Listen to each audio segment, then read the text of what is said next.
이렇게 캄보디아에서 우리 국민을 노린 납치와 감금 범죄가 잇따르면서 불안감이 커지고 있습니다. 정부는 오늘 캄보디아 현지에 합동 대응팀을 파견하는데요.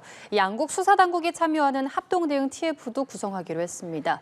앞으로 어떻게 대응이 이루어져야 피해를 막을 수 있을지 이웅혁 건국대 경찰학과 교수 연결해서 자세히 짚어보겠습니다. 안녕하십니까? 네, 안녕하십니까? 네, 지난해부터 캄보디아에서 실종됐다, 납치됐다 이렇게 의심되는 사건에 대한 신고가 계속되고 있는 상황이고 또 외교부가 현재 파악된 걸로 보면 안전이 확인되지 않았다고 파악한 우리 국민이 80여 명이라고 하는데 굉장히 많은 숫자입니다. 왜 지금 이렇게까지 파악이 안 되는 걸까요? 이 큰 틀에서 보게 되면 우리 국가의 대응이 상당히 늦었다. 사실은 이와 같은 위험한 상황이 외국 관련된 정부 보고서 또는 민간단체 수십 건의 보고서가 이미 경고를 발동하고 있었는데 이와 같은 온라인 스캠에 대한 폐해 가능성에 대해서 정확한 정보 수집, 분석, 제공 자체가 없었기 때문에 하나의 이 국가 안보에 대한 작은 실패였다 저는 그렇게 평가를 하는데요. 왜냐하면 이건 국민의 해외에 있든 자국에 있든 또는 해외에 있는 국민이 일부 범죄에 가담했던 여부를 떠나서 국민의 생명과 재산에 대한 심각한 위험 가능성이 있는 이와 같은 국가 안보 사항으로 향후 접근을 해야 될 것 같고요. 네. 지금 조금 전에 보도와 질문 내용 중에 80명이라고 했는데 지금 미확인된 것이 80명이라고 했는데 이 내용을 가만히 뜯어보게 되면 올 1월부터 현재까지 신고된 330건 중에서 확인이 안 된 것이 80건이다. 이렇게 접근하고 있는 것인데요. 그런데 작년에는 220건이나 또 신고가 됐는데 그럼 작년 신고된 것에 대한 분석은 전혀 없는 것이 아니겠느냐. 그럼 많은 부분이 또 빠져 있다고 하는 얘기죠. 그리고 더 중요한 것은 신고가 안 되어 있는 이런 경우까지 우리가 면밀하게 실태를 파악해야 되기 때문에 일단 정확한 지금 감금 상태에 있는 여기서 감금이라고 하는 것은 소위 말해서 범죄 단지 온라인 사기 공장에 자기 의사와 상관없이 갇혀 있는 우리 국민들이 몇 명이나 되겠느냐. 그 점에 있어서 실태 파악이 먼저 중요하죠. 그렇다 본다면 현실적으로 2년 전부터 캄보디아에 출국했던 우리 자국민에 대한 전수조사를 조금 더 정부 차원에서 면밀하게 할 필요가 있다. 그것부터 시작이 돼야 된다라고 얘기하고 싶습니다. 네. 외교부는 오늘 이 사안에 대응하기 위해서 외교부 2차관을 단장으로 경찰청과 국정원 등이 참여하는 정부 합동 대응팀을 현재 파견하는데요. 특히 경찰청 국가수사본부장도 대응팀의 일원으로 함께 출국을 하게 되는데 이 수사 공조 강화가 앞으로 좀 잘 이루어질 수 있을지 어떻게 보고 계십니까? 지금 2차관과 국수본부장이 이 캄보디아에 간 목적을 우리가 좀 면밀하게 보게 되면 지금 소위 그런 범죄 단지 사기 공장에 감금되어 있는 사람들을 다 구출하고 송환하기 위한 그런 목적이라기보다는 사실상 우리 대한민국 자국민을 대상으로 한 범죄에 가담을 해서 캄보디아 당국의 피의자로 구속되어 있는 그런 인원이 90명이기 때문에 한 약 60명으로 지금 파악하고 있는 것 같은데요. 일단 이 60명을 적절하게 효과적으로 송환을 이끌어내자라고 하는 목적이 먼저 돼 있는 거죠. 그렇다고 봤을 때 과연 이 송환의 목적을 수월하게 달성할 수 있겠는가라고 하는 점도 지켜봐야 할 대목으로 보는데 왜냐하면 어쨌든 캄보디아에서 발생한 범죄니까 캄보디아 정부 당국에서는 이 범죄자들을 우리 자국민이긴 합니다만 60명을 그대로 송환해 주겠느냐.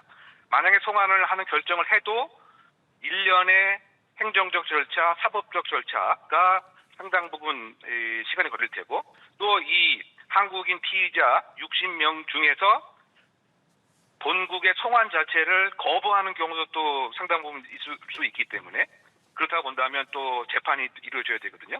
그래서 그런 여러 가지 넘어야 할 요소들이 많은데 그럼에도 불구하고 일단 그것을 원활하게 빠른 시간 안에 해결하기 위해서 2차관과 국수본부장이 캄보디아에 간 것 같고요. 그 이유 중에 하나는 이 60명을 대상으로 해서 비록 자국민 피의자긴 하지만 면밀하게 과연 이 온라인 사기 구조가 어떻게 돼 있고 맥락이 어떻게 돼 있는가를 또 국내의 브로커들하고 연계성은 어떻게 돼 있는가 이런 중요한 정보도 파악을 하는 이런 그 목적이기 때문에 뭐 이런 긍정적 효과가 있다라고 생각을 합니다만 제가 그 생각을 하고 강조하는 부분은 이러한 그 공장, 범죄 단지가 현재 그 캄보디아에 50개나 있는 거죠. 그렇다고 본다면 지금 그 시아누쿠빌 이외에 다른 곳에 한국인이 억류될 수도 있고요. 왜냐하면 실적이 없게 되면, 즉 보이스피싱의 실적이 없게 되면 다른 단지로, 범죄 단지로 인신매매 팔아버리기 때문에 이제 그런 사람들은 정말 진정한 의미에서 피해자이기 때문에 그런 그 면밀한 이 장소에도 그 한국의 외교력과 수사력과 그 공조가 미쳐야 된다고 강조하고 싶습니다. 우리 경찰이 코리아 데스크 설치도 나선다고 하는데 이 코리안 데스크라는 게 정확히 어떤 거고 좀 어떤 역할을 수행하게 되는지도 궁금합니다. 네, 그 코리안 데스크가 이제 처음 그 성공적으로 그 구축이 된 것이 필리핀 사례였습니다. 그 2012년이었는데요. 쉽게 얘기하면 한국 경찰이 필리핀 경찰서에 상주하면서 공조 범위 내에서 직접적인 수사 초동 단계에서부터 수사의 종료까지 각종 범죄 정보의 교류, 수사 기법의 직접적인 활용을 하는 직접 수사가 가능한 그러한 공조 수사 협력 체계다. 이렇게 요약을 할 수가 있을 것 같고요. 그런데 이 코리안 데스크 자체는 사실상 해당 국가의 아주 민감하고 중요한 형사 주권에 관한 침해 가능성도 있다라고 하는 우려점이 있기 때문에 해당 당사국이 적극적으로 원하거나 오히려 필요성을 더 부각을 해야 이것이 그 현실적인 이 작동이 가능한 것이죠. 그래서 그 필리핀 그 코리안 데스크의 경우에도 뭐 이를테면 그 당시에 그 한국의 이 수사 기법을 전수받고 싶어하고 또 치안 인프라를 필리핀이 원했기 때문에 가능했고 또 그 필리핀 내에서 한국인 피의자도 많았기 때문에 필리핀의 입장에서도 이와 같은 수사 공조가 필요했던 것이죠. 그래서 요약하게 되면 코리안 데스크라고 하는 것은 외교관 신분이 아니고 영사관 신분이 아니고 경찰 수사관이다. 다만 공조 체계 안에서 직접 수사가 가능한 것이다. 이렇게 요약을 할 수가 있을 것 같고요. 다만 이제 이와 같은 것이 그 캄보디아에도 필요한 것은 분명한데 과연 캄보디아 정부가 이것을 적극적으로 용인을 해줄겠느냐? 그 부분이 상당히 좀 어려운 대목으로 저는 보고 있는데요. 왜냐하면 이제 그 캄보디아 그 정부는 사실상 이와 같은 이제 여러 형태의 그 범죄 단지에서 생기는 수입 자체를 사실상 외화 획득의 수단으로 암묵적으로 인정을 해주고 있고 또 캄보디아 정부의 상당 부분 그 재정 기반에 보이지 않는 기초가 되기 때문에 코리안 데스크를 캄보디아에 설치하는 순간 이를테면 이와 같은 그 부패 구조의 맥락이 다 드러날 수 있는 이런 부담감이 있기 때문에 실질적으로 이 필리핀 사례처럼 한국의 캄보디아 내 코리안 데스크를 적극적으로 원하겠느냐 그 부분은 좀 지켜봐야 할 대목이 아닌가 보입니다. 그렇군요. 교수님, 근데 지금 이번에 사망한 그 대학생도 시신이 돌아오지 못하고 있는 상황이고 그리고 보니까 한국인 피의자들 한국으로 모두 송환되는 게 쉽지 않다고 하던데 왜 그런 거예요?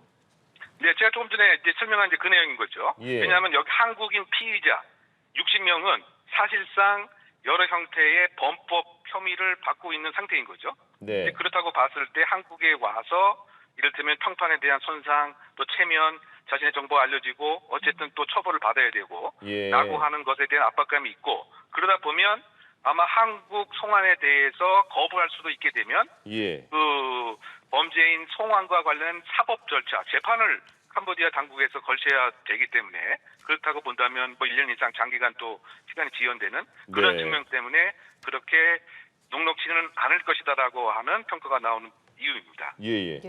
정부는 수사 대응 외에도 캄보디아 내 주요 범죄 지역에 대한 여행 경보 격상을 검토하고 있는데요. 현재 특별 여행주의보인 2.5단계인데 이 격상 단계에 따라서 대처가 어떻게 달라지게 되는 건가요?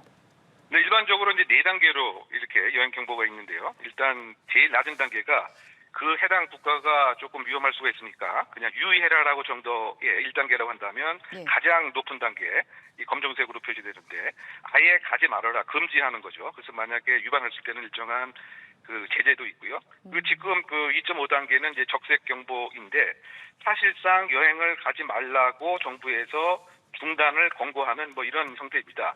그 과거의 그 유사한 사례 같은 경우에 예를 들면 해당 국가가 뭐 쿠데타가 진행 중이거나 뭐 최근에 이를테면 뭐 이스라엘 그 하마스 전쟁 지역 이런 경우에 그 2.5의 적색 그 여행 주의 단계가 이렇게 발동되는 거죠. 예. 어떻게 본다면 여행을 가지 말라고 하는 비상 경고를 정부가 공식적으로 발동한 것으로 이해하면 될 것 같습니다. 그러니까 근데 이런 그 보도가 계속 나오는데 온라인에서는 계속 고수익 보장한다. 청년들 구인 글이 계속 올라오고 있는 상황입니다. 캄보디아로 가면 굉장히 한 달에 뭐 500만 원, 1000만 원 벌 수 있다. 이런 얘기가 계속 나오고 있는데 네. 이런 피해를 받지 않기 위해서는 어떤 점을 조심해야 된다고 보십니까? 가장 그 핵심적인 것은 사실상 지금 제공하는 여러 가지 정보가 거의 감언이설, 완전한 가짜다라고 하는 경각심을 갖는 것부터 시작이 돼야 되죠. 예. 왜냐하면 캄보디아 국민 자체도 뭐 100만 원, 200만 원을 이렇게 월급으로 받기가 어려운데 하물며 특별한 전문 지식이 없는 그런 상태에서 외국인이 와서 500만 원, 1000만 원 또 호텔에서 숙식하면서 이것은 유인하기 위한 가짜 정보라고 하는 그 명확한 이제 인식을 해야 되는 것이고 예. 이를테면 내가 가서 한번 상황을 파악하고 조금 위험하면 다시 귀국하겠다. 뭐 이렇게 안이하게 생각할 수도 있습니다. 왜냐하면 이제 그와 같은 허위 정보가 있으니까 일단 와서 판단을 해봐라. 특히 어제 그제 같은 경우에는 우리는 그렇게 캄보디아의 그 시아누쿠빌 같은 그러한 이 폭행 뭐 이건 전혀 없다, 안전하다 이렇게 속이는 감언인설의 변화 전략을 꾀하는데 예. 공항에 도착하는 순간 사실상 모든 연락이 제한되고 완력으로 폭력으로 모든 그 통신 장비와 저항할 수 있는 것이 차단되기 때문에 예. 도착하는 순간부터 사실상은 자신이 그 예상했던 이를테면 다시 귀국하겠다. 이것은 무력화된다. 유학하게 되면 이러한 터무니없는 허위 정보에 속지 않는 그런 경각심부터 분명히 가질 필요가 있다고 생각합니다. 예. 지금 당장은 일단 피해자 송환이나 피해자 구출이 시급한 상황인데 앞으로는 뭐 이들에 대한 철저한 수사나 피해 방지 대책 마련도 필요해 보입니다. 어떤 것들을 조금 더 보완해 가야 할지 어떤 대책이 필요하다고 보십니까? 그리고 가장 사실상 그 근본적인 것은 지금 그 캄보디아 정부를 압박을 해서 지금 60개 그 이상의 범죄 단지, 사기 공장을 급습해서 폐쇄를 시키는 그것이 가장 이제 현실적인 중요한 본질적인 대안이 되겠죠. 뭐 그러기 위해서는 이제 국제적인 그 공조, 뭐 유엔에 대한 호소. 왜냐하면 여기서 자행되는 범죄는 이 반인도적 범죄, 특히 크라임 어게인스트 휴머니티, 예를 들면 고문, 인신매매 뭐 등등을 포함한 그러면 충분히 그 국제적인 명분이 있는 것이기 때문에 그 캄보디아 정부에 대한 센 이 압박을 촉구하는 것이 가장 본질적인 것이고요. 국내적으로는 분명히 그 국내에 이를테면 이런 취업 사기의 브로커가 그 존재를 하기 때문에 이 브로커에 대한 강력한 척결 같은 것도 함께 있어야 될 것 같고요. 그리고 지금 또 중요한 것은 그 캄보디아에 그 컨트롤 타워가 없는 상태죠. 바꿔 얘기하면 대사가 없기 때문에 컨트롤 타워를 빨리 그 지명을 해서 지명이 되어야 형사사법 공조도 그 다음 단계에서 이루어지게 되겠죠. 이를테면 지금 박군 사건과 관련된 수사 서류에 대한 공유, 그리고 공동 부검에 대한 정식 참여, 그리고 송환 절차에 대한 조속한 결정.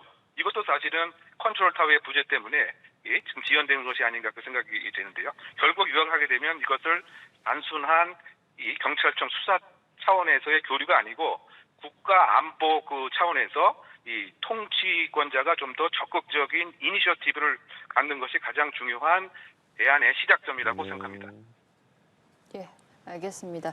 오늘 캄보디아에서 발생하고 있는 우리 국민을 대상으로 한 범죄와 관련해서 내용 짚어봤습니다. 지금까지 이웅혁 건국대 경찰학과 교수와 함께했습니다. 교수님 오늘 말씀 고맙습니다. 네네.